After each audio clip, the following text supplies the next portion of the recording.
All right, another biblical question we have time for. Nathan, I've been listening to your interpretation of the biblical text, and though I agree there is an element of metaphor in things like the days of creation representing a different span of time than the word implies, some of your other claims sound somewhat like the Jeffersonian interpretation. No, I don't think that's fair, but okay.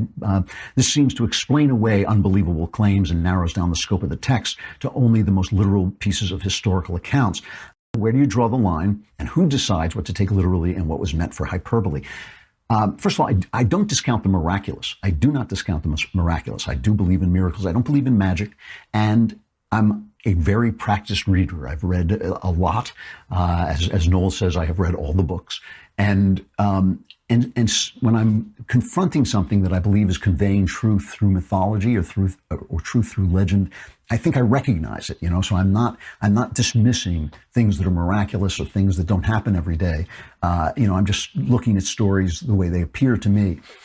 The question of who decides is the great question of Christian history, because of course you have the Reformation when you have the church that says we decide, God guides us, God formed this church, he is running this church.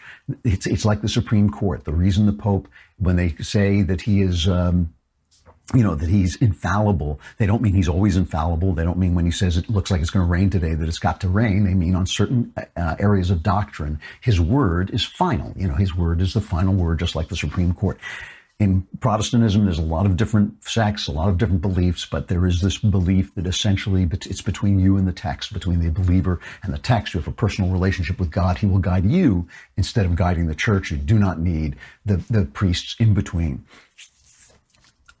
My feeling about this is right in the middle, okay? I believe that, I said this to someone last night, that the Catholics are right about everything except Catholicism.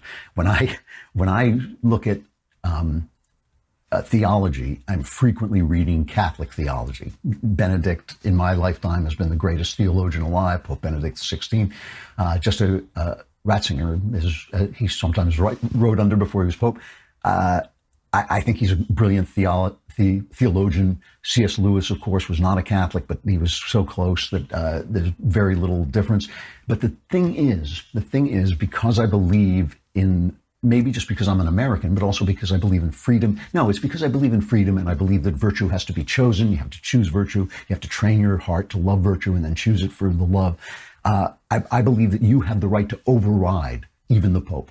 And so I believe, it's not that I believe that I'm infallible, it's simply that I believe that I will listen with great seriousness to the great theologians, and then if I disagree, I will go to God with my disagreement and follow that path, because I believe he means me to think for myself, he means me to be free to choose my way. So, that is the way I read the Bible. I'm very, very serious about, not just saying, oh, this is not true, and I pick this, and I pick that, and this, I'll choose this verse, and I'll choose that verse. In fact, a lot of times in my church, the Episcopal Church, I feel that that's what the priests are doing, but I don't do it. I'm very serious about it, and I don't dismiss anything lightly. But there's a lot of backing theologically from my reading of, for instance, Genesis. It's not like, the Catholic Church reads it a lot closer to my reading than to the literal reading.